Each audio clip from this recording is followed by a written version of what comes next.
everyone, to Children and Seniors Committee. Thank you for your patience. We just got off the floor and came straight here.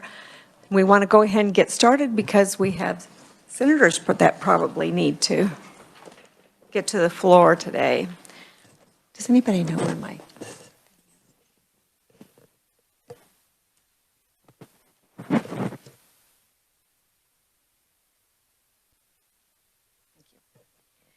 Okay, we're going to open the hearing on Senate Bill 12 and look to Jesse for an overview.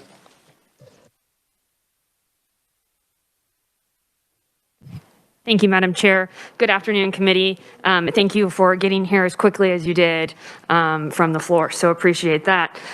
Today's hearing is on Senate Bill 12 as amended by the Senate committee. So the short title for this is requiring the Kansas Department for Children and Families to implement performance-based contracts. So Senate Bill 12 would require the department to develop a plan to implement performance-based contracts. So that's in a new section that would require DCF to work with stakeholders to develop this plan to implement these contracts in purpose or in hope to provide evidence-based prevention and early intervention services to families who are at risk, may have a child who's currently out of home placement, and for families with children waiting adoption. So the implementation plan would have 4 criteria. First, a contract would have to ensure that the provided services would offer adequate, appropriate, and relevant evidence-based services to families.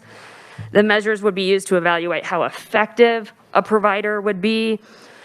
Information and communication to families in regards to referrals to contract providers, and a balance of child protection between the department and the providers. So in doing so, subsection B would require the department to consider the ability to deliver this evidence-based prevention and early intervention services to families across the region. And they must do so in the plan by January 31, 2023. And then the department would be required to report to the governor and the legislature with a plan on implementing it by July 1 of 2023. And a status update for continued progress after the implementation prior to January 31st, 2024.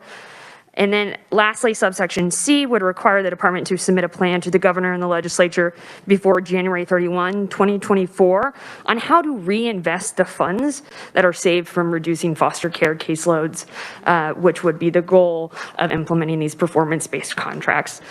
Just to let the committee know, this was sent over from the Senate side, so it does contain some Senate amendments. Those amendments are only in relation to the dates. As you see, this is Senate Bill 12, so it was introduced last year, and so the dates have been pushed out another year so that if passed this year, the department has the same amount of time. See as where it says 23, 23, and then 24.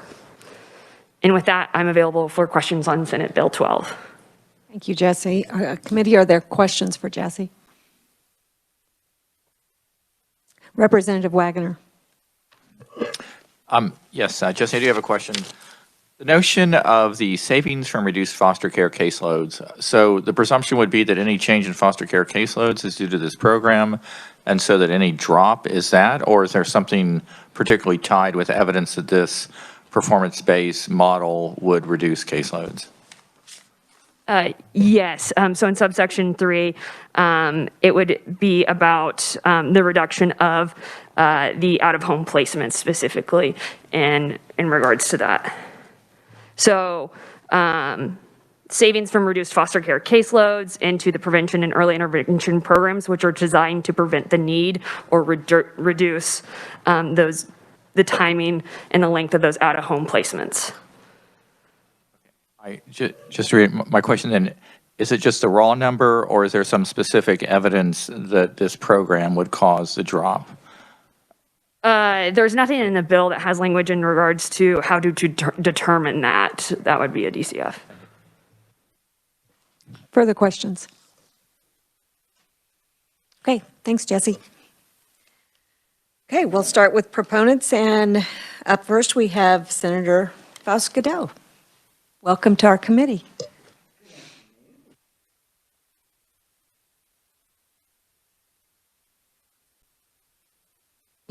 Okay, very good. I sound like I'm on a Zoom meeting. Can you hear me? Can you see me?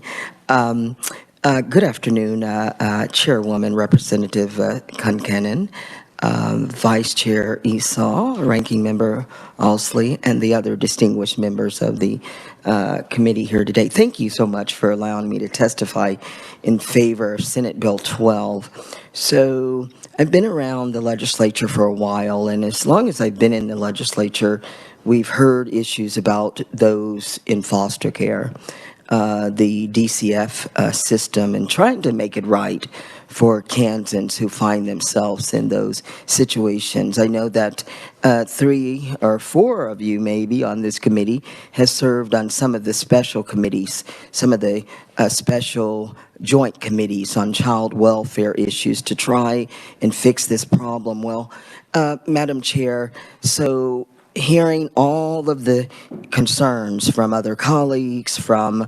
constituents, from social workers within DCF, and I thought, what can we do to fix this problem?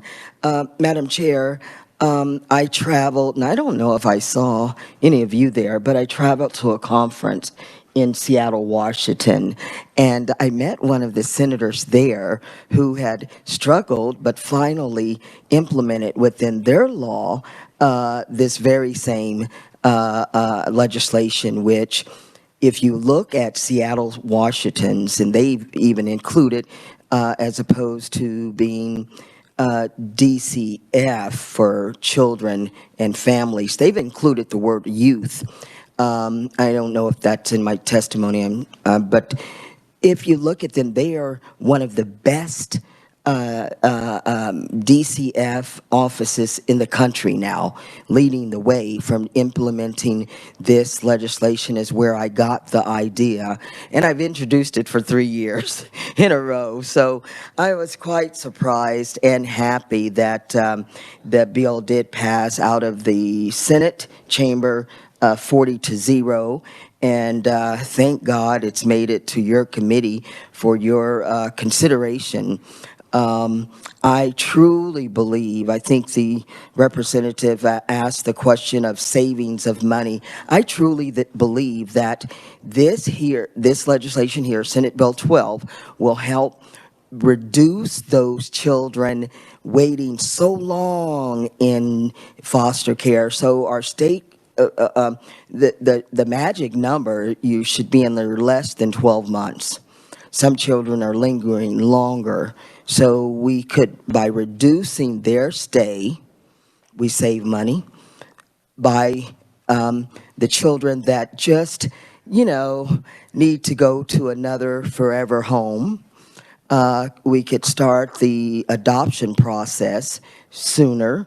And I believe it's a win-win. It's a win-win for the children, the traumatic experience that they have. We need to get them settled sooner. I talk to a lot of CASA individuals that say, that limbo time of just lingering is hard on the child and it costs us more money. I think this would be a financial savings to our state.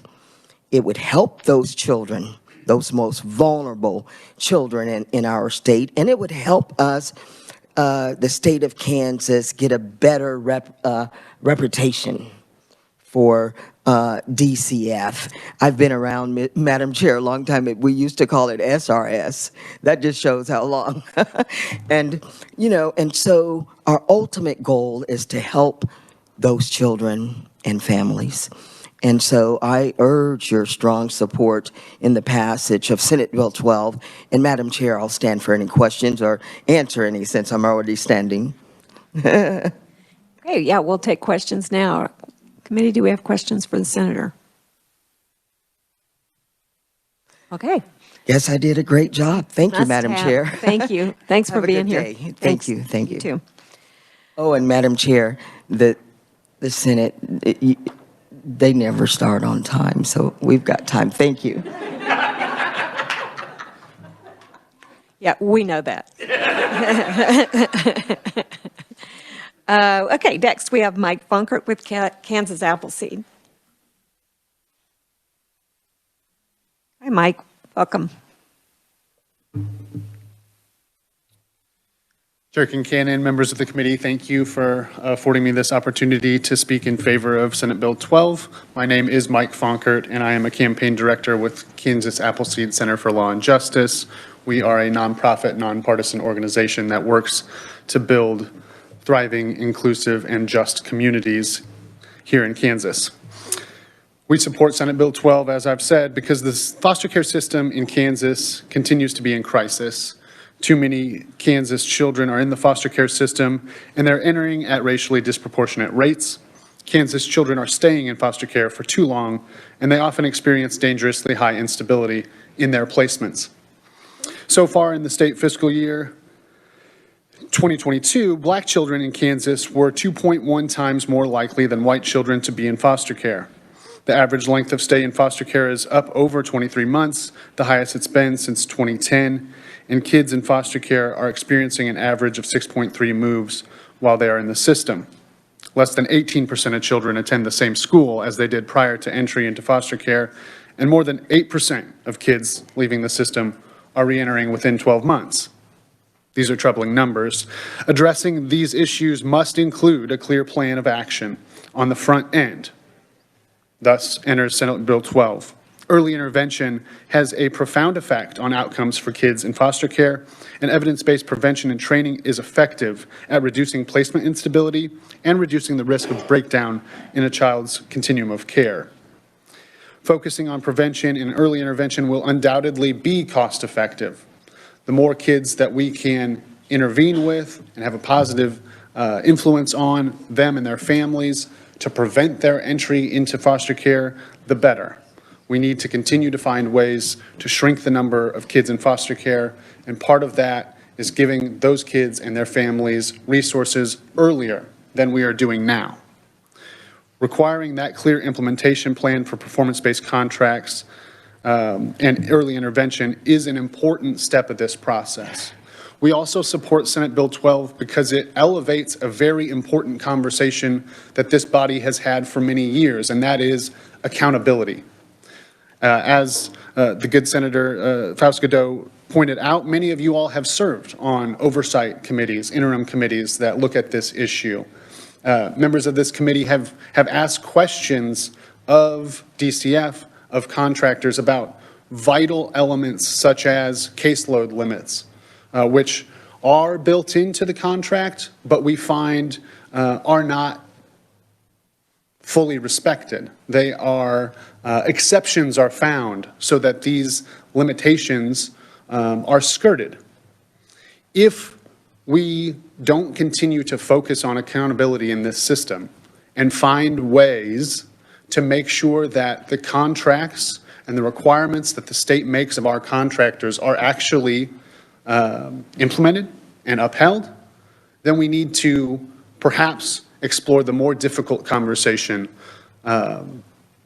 of our system as a whole and whether our system is truly delivering the service that we as a state are promising. So thank you so much for the opportunity. Again, we stand in support of Senate Bill 12 and would be happy to answer questions at the appropriate time. Okay, that would be now. So thanks for being here. I've got a question on your the numbers that are in your testimony that come from DCF, so you might not be able to answer this, but I'm wondering, the number of black children in Kansas are 2.1 times more likely. Do we know if there is a difference in the length of stay in foster care? So off the top, I can't say for sure. What I do know is that at Kansas Appleseed, we track all of the publicly available data that's provided by DCF. And so I would be happy to get back to you with our best understanding of what that length of stay looks like. I can't say for sure if it's disaggregated by race, but our policy analyst will know that. Okay. And so, Yeah, I'd like to know that. And then I'd also like to know if there is a difference in the average number of moves. yes. We can also check on that to see if that is able to be answered with the data that we have. Okay. Okay, committee, are there questions? Representative Wagoner. Thank you, Madam Chairman. I have two questions going two different directions. One is, I'm also very aware statistically of the family structure difference between your average African-American and white Anglo family. And so I'm wondering, given as far as a higher level of single-parent families, a higher level of fatherless families, as far as, do you have any evidence as far as things that you're perhaps implicitly attributing to some sort of racial is not just a function of an underlying family structure issue? So I can't say that there's good data available for family structure. I think that there are some assumptions there that I think we should probably step back from and make sure that if we're looking at data, I don't know if that data exists, honestly, but if we are, I would say we need to start from a position of looking at what the data says, not start from a position assuming that different racial demographics have different family structures. Okay, I mean, fair enough. I wondered if you had that information because I have seen it elsewhere, and it is very revealing. My basic question is, performance-based contracts, what exactly is your definition of that as far as how does that compare to what, KDHE or Department of Children and Families currently does? Is it not performance-based? Is it just strictly money-based? It's the lowest bidder gets the contract or what? So I know there's a grant process now. I think the good thing about this bill is it just adds this contractual accountability rather than DCF just handing out grants with a system that may or may not be fully transparent about what data they're getting back for renewing those grants. This creates a contractual process that seems to us to be more accountable than a simple grant process. So if I may, so it's more quality-based on the quality of the care or the quality versus dollar value, or again, I mean, because there is no specific performance measure. I mean, it's just a plan's going to be developed, Right. So I think the vision here is that the plan that would be developed would create different performance measures to bake into contracts. And then therefore we would have that contractual, accountability to look at that goes beyond where we're at now. All right, fair enough. Representative Smith. Thank you, Madam Chair. Mike, you said how many kids, or what is the percent of them going to the same school after they've been moved? Let me look to reference that exactly as I stated it. I believe we have less than 18% of children attend the same school as they did prior to their entry into foster care. And we have a citation in our testimony. So 4 out of 5 kids are in a different school than they were originally, and which is a traumatic thing for kids, Yeah, absolutely. changing schools. And when you think of that traumatic thing, and then you think of them moving 6.3 times during their careers or whatever, that's tough. I mean, so I can see where the kids are put in tough situations all the way through. So thank you for being here. Yes. Thank you, Madam Chair. The system has a lot of needs for sure. Further questions? Okay, thank you. Thanks for being here. Did you? Okay, for proponent testimony, we have 2 pieces of written only, one from Richard Harris, a citizen, and Minister Nina Shaw Woody with the Kansas Family Advisory Network. That's all I show for proponents. Is there anyone else speaking as a proponent? Okay, we'll close the proponents. I'm not showing any neutral or opponent testimony. Is there anyone here speaking as neutral or opponent? Okay, thank you. Committee, then you can access that written only on your S drive. It's where that testimony is located. So I'll close the hearing on Senate Bill 12. And we will open the hearing on Senate Bill 329 and ask Jesse to give us an overview.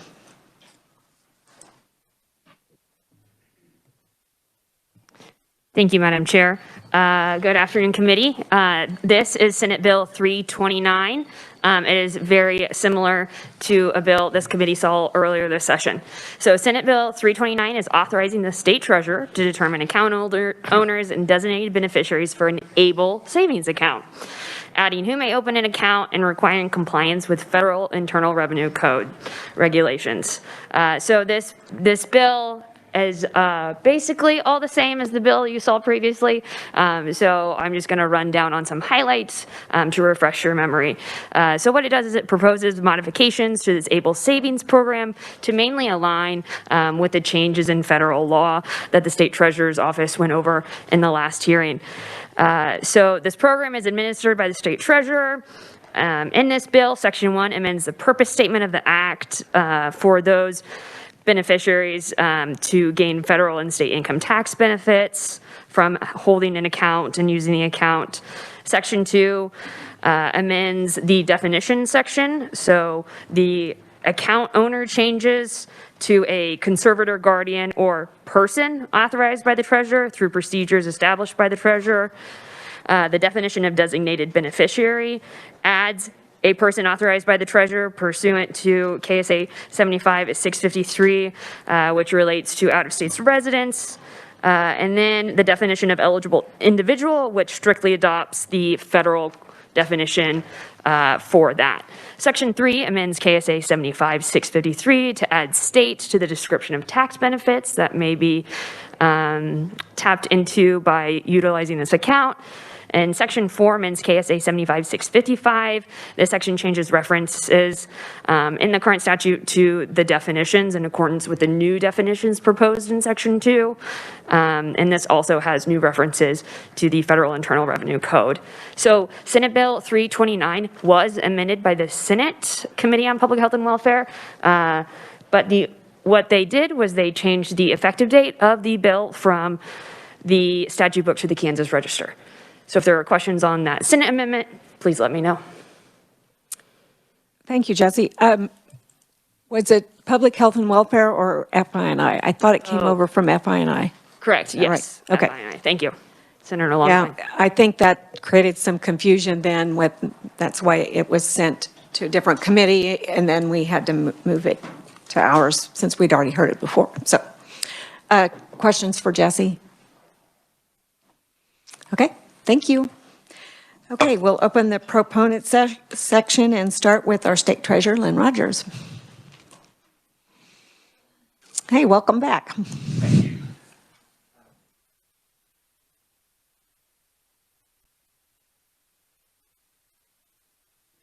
With the exception of the implementation date. Again, just to make you aware, President Trump's IRS updated the language of who could open these accounts. In the past, it's been limited to guardians and conservators. This will allow parents, grandparents, and siblings to open it, so it'll become much more cost-effective for members that are Kansans that are living with a handicap. And it does protect those individuals, the amount of assets that they can maintain without losing their federal or state benefits. So this is a great improvement for that as well. I have with me also our state staff attorney, and he can answer any specific questions on the bill if there is.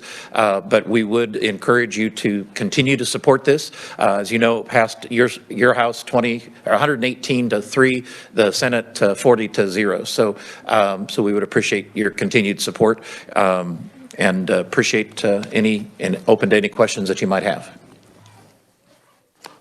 Well, you had a little ESP, and I was just asking Jesse to check on that vote count.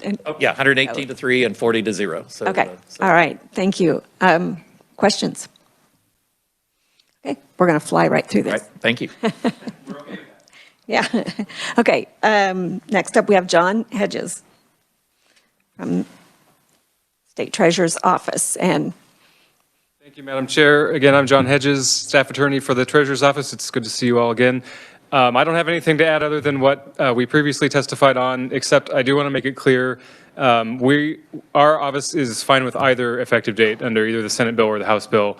It looks like we're going to be able to implement this July 1st under no matter what bill we proceed under. So we would just like you to do it as quickly as possible. And if you have any specific questions, I'm happy to answer those. okay. Committee, do we have questions? I just want to tell you, thank you for coming over and being on the House floor the day that I carried that bill, because I didn't have to ask any questions, but at least I knew that you were there. That was my honor, and I'm glad I could do it. Thank you. Okay, then we have Megan Shreve from Interhab. Hi, Megan. Welcome back. Welcome. Thank you so much for having me back, Chairwoman Kincannon and members of the committee. Again, I'm Megan Shreve, joining you again. I represent Interhab, the state association for persons with intellectual and developmental disabilities. And I just wanted to continue to share our support and our members' support for this bill to move forward in ensuring that all of the people that they serve can open an ABLE account and making that as easy as possible for the employees and for the families. I'm happy to stand for additional questions. Okay, thanks for coming back. Committee, do we have any questions? Okay, thank you.